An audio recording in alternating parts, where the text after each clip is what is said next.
नमो बुधाय, जय भीम, जय भारत, जय संविधान, जोहार साथियों। अभी आपने देखा कि परसों दिल्ली की मुख्यमंत्री रेखा गुप्ता जी ने बजट पेश किया 2025-26 का, और बड़े खुश होकर पूरे बजट को पेश किया उन्होंने कि हमने इतना बजट बढ़ा दिया, सभी वर्गों का विकास, सबका साथ, पता नहीं क्या क्या बोला। खैर, मैं पहले तो उनको पहली बार बजट पेश करने पे बधाई देता हूं, लेकिन साथ ही साथ मेरे कुछ सवाल हैं, और वो सवाल दिल्ली की मुख्यमंत्री रेखा गुप्ता जी से भी हैं, वो सवाल मेरे दिल्ली के सामाजिक कल्याण मंत्री जी से भी हैं, वो सवाल मेरे SC ST OBC और माइनॉरिटीज़ के जो MLAs हैं, चाहे वो सत्ता पक्ष के हों चाहे वो विपक्ष के हों, उनसे भी मेरा ये सवाल है। दिल्ली की सरकार ने 1 लाख करोड़ का रेखा गुप्ता जी के नेतृत्व में बजट पेश किया, और 2024-25 का आम आदमी पार्टी की सरकार के अंतिम वर्ष में 76,000 करोड़ का बजट पेश हुआ था, जिसको बाद में रिवाइज करने के बाद 69,500 करोड़ कर दिया गया था। रेखा गुप्ता जी ये क्लेम कर रहे हैं कि इस बार का बजट पिछले बार से 31% अधिक है। यानी कि अगर 31% अधिक बजट है तो क्या जिस तरह अनेकों मदों में बजट दिया गया और वो बजट हर विभाग का बढ़ाया गया, जैसे मैं इसको विस्तार से आपको बताना चाहूंगा।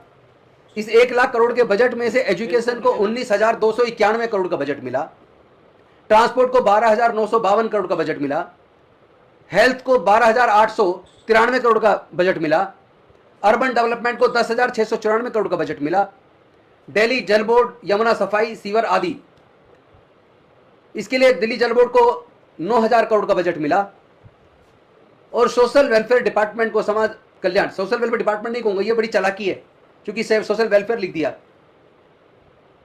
ये सामाजिक सुरक्षा के नाम पर चीज़ों को बड़ा बेवकूफ़ बनाने वाला एक अच्छा खेल देखने में आ रहा है, और वो भारतीय जनता पार्टी भी कर रही है, और ये आम आदमी पार्टी की सरकार ने भी किया है। ये मैं वहाँ था, उसके बाद भी ये बता रहा हूँ, क्योंकि मैं वहाँ इन सब मुद्दों को उस वक्त भी मंत्री रहते हुए भी और विधायक रहते हुए भी इन मुद्दों को उठाया करता था। आप चाहें तो ऐसा नहीं है कि मैं आज ना बीजेपी में हूँ, ना कांग्रेस में, मैं ना मैं MLA हूँ, ना मंत्री हूँ, और ना मैं आम आदमी पार्टी में हूँ, तो आज मैं उठा रहा हूँ, ऐसा नहीं है। जब मैं मंत्री था तब की भी आप मेरी स्पीचेस दिल्ली की विधानसभा के अंदर की देख सकते हैं, सुन सकते हैं, रिकॉर्ड पे है। और आप चाहें तो जब मैंने मंत्री से रिजाइन करते विधायक था तब की भी मेरी स्पीच जो दिल्ली की विधानसभा में देता था, उनको भी आप उठा के देख सकते हैं। और उनको देखने के बाद आप आज से तुलना कर सकते हैं कि मैं तब भी वो सारे मुद्दे उठाता था जो आज उठाने वाला हूँ, और वो मैं आज, जब मैंने विधायक का चुनाव नहीं लड़ा और मैंने तय किया कि अब मैं विधायक का चुनाव इस बार नहीं लड़ूंगा और मैं संगठन में, कांग्रेस में काम करूंगा, लेकिन आज जब ये बजट पेश हुआ और मैंने इस बजट को विस्तार से पढ़ा, पढ़ने के बाद जो मैंने उसका आकलन किया कि दिल्ली की मुख्यमंत्री आदरणीय रेखा गुप्ता जी, वो कह रही है कि 31% हमने वो बजट बढ़ा दिया, लेकिन जब बात आती है सोशल सिक्योरिटी की तो उसमें महिला एवं बाल विकास विभाग भी आता है, जिसकी तमाम योजनाएं, चाहे वो आंगनवाड़ी से संबंधित योजना हो, चाहे वो मातृत्व वंदना योजना से संबंधित हो, चाहे वो महिलाओं को पेंशन से संबंधित हो, चाहे वो जो नई घोषणा की जा रही है जिसके लिए 5100 करोड़ उसी बजट में, ये 5100 करोड़, 10,597 करोड़ में सोशल सिक्योरिटी में, ये 5100 करोड़ जो उन्होंने घोषणा की थी, 2,500 रुपया पर मंथ हर महिला को, 18 साल से 59 साल तक की महिला को हम सहायता राशि देंगे, उसको भी जोड़ के, ये अलग नहीं है।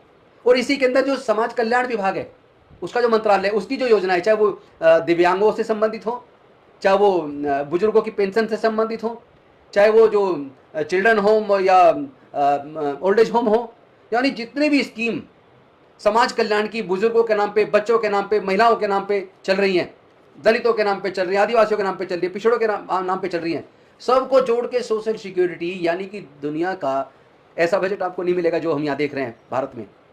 यानी कि दिल्ली की सरकार के बजट में दिल्ली की 90% जो जनता है, बल्कि महिलाओं को जोड़ लो तो 95% बैठती है करीब करीब, उसको इस 1 लाख करोड़ के बजट में 10,597 करोड़ केवल दिया है। और उसमें जो सबसे दिलचस्प सवाल हैं वो ये हैं कि जय भीम मुख्यमंत्री प्रतिभा विकास योजना, जो शुरुआत में SC ST बच्चों को civil services, engineering, medical, judiciary और तमाम तरह की कॉम्पिटिटिव एग्जाम्स की कोचिंग के लिए जो सरकारी स्तर पर योजना चलाई गई कि इंस्टीट्यूट में आप कोचिंग लें, सरकार पैसा देगी, साथ में 250 रुपये, सॉरी 2500 रुपये स्टाइपेंड भी देगी। वो योजना लगभग पिछले 2.5 साल से, यानी आम आदमी पार्टी के ही समय में, मेरे रिजाइन के बाद से वो योजना बंद है। और बीजेपी ने भी उस योजना का कोई जिक्र और उसके लिए कोई फंड अपने इस बजट में नहीं दिया है। और इसके साथ साथ आप ये भी पाएंगे, जो स्कॉलरशिप की जितनी स्कीम चलती थी, आप बजट बढ़ा रहे हैं। ईडब्ल्यूएस के नाम पर आपने इनकम क्राइटेरिया 8 लाख रखा है, लेकिन SC ST OBC माइनॉरिटी से संबंधित चाहे मेरिट कम मीन्स स्कॉलरशिप है, चाहे स्टेशनरी स्कॉलरशिप है, या दूसरी जो स्कॉलरशिप दिल्ली सरकार की चल रही है, आप उसमें देखेंगे कि SC ST OBC वाली स्कीम्स में 2.5 लाख रुपया, 2.5 लाख इनकम क्राइटेरिया रखा हुआ, सालों से 2.5 लाख ही चला रहा है। उस 2.5 लाख को 8 लाख क्यों नहीं किया जा रहा? उस 2.5 लाख की सीमा को, इनकम क्राइटेरिया को SC ST के मामलों में हटाया क्यों नहीं जा रहा? और स्कॉलरशिप पर आपने बजट क्या था, ये भी तो बता दो। इस बजट में कितनी चालाकी से आपने इस बजट में इस बात को छुपा दिया कि SC ST का कोई बजट बढ़ा नहीं है, बल्कि SC ST से संबंधित तमाम बजट को घटा दिया गया है, कम कर दिया गया है। इतना छल दिल्ली के SC ST OBC और माइनॉरिटीज के साथ ये सरकार कर रही है। अनफॉर्चुनेटली इसी तरह की हरकत आम आदमी पार्टी की सरकार ने भी अपने पिछले 3 सालों में की है। तो क्या इन मुद्दों पर चर्चा नहीं होनी चाहिए? सीरसपुर के अंदर रेजिडेंशियल स्कूल चलता था SC ST बच्चों के लिए, वो स्कूल साल भर पहले बंद कर दिया गया, आज भी बंद है। उस स्कूल के बारे में, उस रेजिडेंशियल स्कूल के बारे में कोई चर्चा इस बजट में नहीं है। SC ST बच्चों के लिए एक हॉस्टल चला करता था संस्कार आश्रम में, नॉर्थ ईस्ट डिस्ट्रिक्ट के अंदर, दिल्ली के अंदर, GTB हॉस्पिटल के सामने। लगभग अब से 2.5 साल पहले काम उस पर शुरू हुआ रेनोवेशन का, जिसको अगस्त 2022 तक कंप्लीट करके हॉस्टल को चालू करना था। उन्होंने 1 महीना और मांगा, तब मैं मंत्री हुआ करता था, तो 1 महीना और दिया। अक्टूबर तक उस हॉस्टल को चालू करना था। लेकिन मुझे दुख इस बात का है कि उसके बाद 2 साल से अधिक आम आदमी पार्टी की सरकार रही और अब बीजेपी की सरकार है, लेकिन वो SC ST का रेजिडेंशियल हॉस्टल लड़के और लड़कियों के लिए जो था वो आज भी बंद है। उसके लिए भी बजट के अंदर कोई चर्चा मुझे नहीं मिली है। अनफॉर्चुनेटली जो एक स्कीम हमने बनाई थी, financial assistant scheme for higher education in abroad, जिसमें 5 लाख रुपया रखा गया था, जिसमें उस वक्त 3 साल पहले हमने मुख्यमंत्री अरविंद केजरीवाल जी से पैसा मांगा था कि ये पर्याप्त नहीं है, 5 लाख से कुछ नहीं होता। विदेश में कोई भी डिग्री करने के लिए जाता है तो 1 साल के कोर्स के 40-40 लाख रुपए खर्च हो जाते हैं। तो इसको हटा देना चाहिए सीमा को, और जितना भी खर्चा है उतना दिल्ली सरकार दे। और आपने देखा होगा चुनाव से एकदम पहले, महीने भर पहले, अरविंद केजरीवाल जी ने भी वो वादा किया था कि अगर हमारी सरकार बनी तो हम विदेश में जो बच्चे SC ST के जाएंगे पढ़ने, उनका पूरा खर्च उठाएंगे। और अब बीजेपी की सरकार बन गई। लेकिन वो बीजेपी की सरकार जो कहती है हम SC ST के हितैषी हैं, हम महिलाओं के हितैषी हैं, उसने उस योजना पे कोई जिक्र ही नहीं किया। यानी कि एक तरह से देखा जाए तो वो योजना भी बंद। तो इस पूरे बजट में आप कह रहे 31% बजट बढ़ गया, SC ST का बजट कितना बढ़ा ये भी तो बता दीजिए। SC ST OBC माइनॉरिटी की स्कॉलरशिप स्कीम पे 2.5 लाख की इनकम क्राइटेरिया को खत्म क्यों नहीं कर रहे हैं?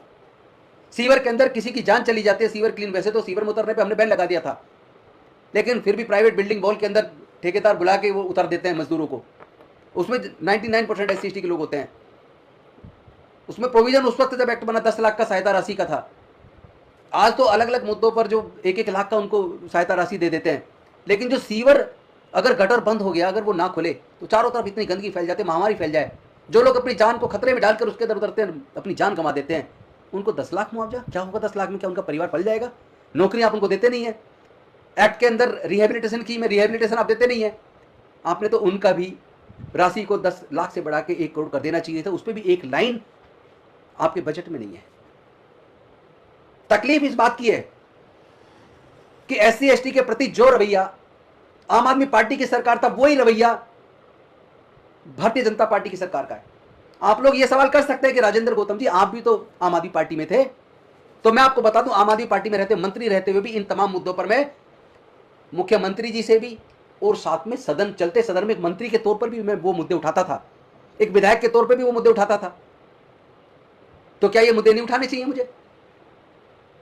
और सवाल ये भी बनता है कि 12 रिजर्व सीट है दिल्ली के अंदर, 12 में से 12 की 12 पिछले 2 बार लगातार आम आदमी पार्टी को, इस बार 12 में से 8 आम आदमी पार्टी को, 4 बीजेपी को। तो ये जो 12 लोग हैं उनमें एक मंत्री भी हैं।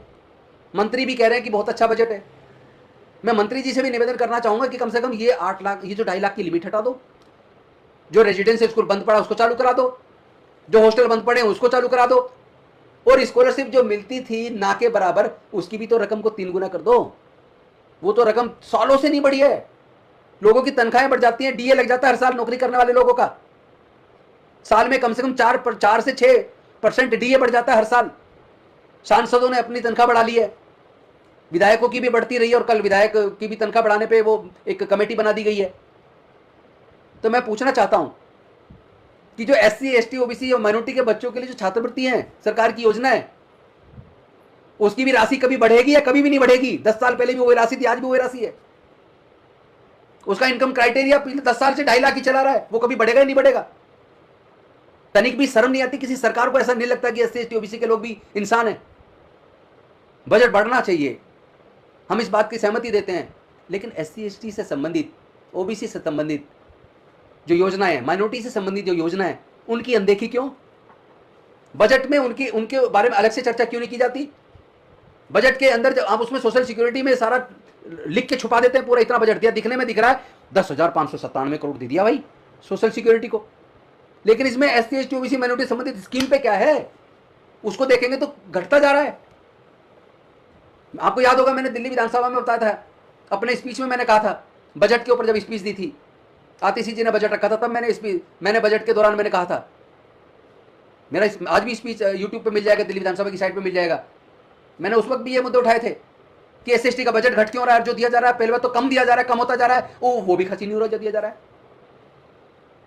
कितनी शर्म की बात है। अब मेरी नजर इस बात पे है कि आज जो मंत्री बने समाज कल्याण के, जिस पोस्ट पे कभी मैं था, वो इन मुद्दों पर कुछ बोलते और कुछ करते हैं या नहीं करते। साथ ही साथ जो उनसे अलग 11 विधायक हैं, जिनमें 4 आम आदमी पार्टी के और 7 मंत्री जी से अलग 7 बीजेपी के, वो इस बजट पे चर्चा चल रही है। आज उस बजट की चर्चा में इन मुद्दों को वो रखेंगे या नहीं रखेंगे? वो SC ST OBC और माइनॉरिटी के मुद्दों पर SC ST OBC के विधायक अपनी बात को रखेंगे, जायज मांगों को करेंगे या नहीं करेंगे? मैं इस पर नजर रखूंगा और आगे भी आपके साथ मिलता रहूंगा, लेकिन ये जो हो रहा है, छल हो रहा है, बेहद शर्मनाक है। दिल्ली सरकार के अपने जो कॉलेज हैं, यूनिवर्सिटीज हैं, Delhi technological university, Netaji Subhash university of technology, doctor Ambedkar university, national law school, law university, IP university, जो तमाम Delhi skill entrepreneur university, sport university, कितनी यूनिवर्सिटी बना दी, लेकिन उन यूनिवर्सिटी के नाम पर जब से वो यूनिवर्सिटीज बनी है उनको फ्री हैंड दे दिया गया है, बेइंतहा फीस बढ़ती जा रही है। स्किल एंड एंटरप्रेन्योर यूनिवर्सिटी जो पहले ITI हुआ करती थी, जिसमें पहले ITI से एक कोर्स करने के लिए जो फीस अगर 1200-1500 लगती थी, वो 25-25 हज़ार हो गई है। इसलिए यूनिवर्सिटी बनाई थी क्या? फीस का खर्चा बढ़ा दो, उनके माँ बाप पे डाल दो। और दिल्ली सरकार के अपने engineering college, medical college, law college, एक लॉ की डिग्री 5 साल की करने के लिए नेशनल यूनिवर्सिटी से 20-20 लाख रुपया चाहिए। DTU NSUT से इंजीनियरिंग करने के लिए 15-15, 16-16 लाख रुपया चाहिए। कहां से लाएंगे SC ST के बच्चे, गरीब बच्चे, OBC के बच्चे? सरकारें बन रही हैं, बदल रही है।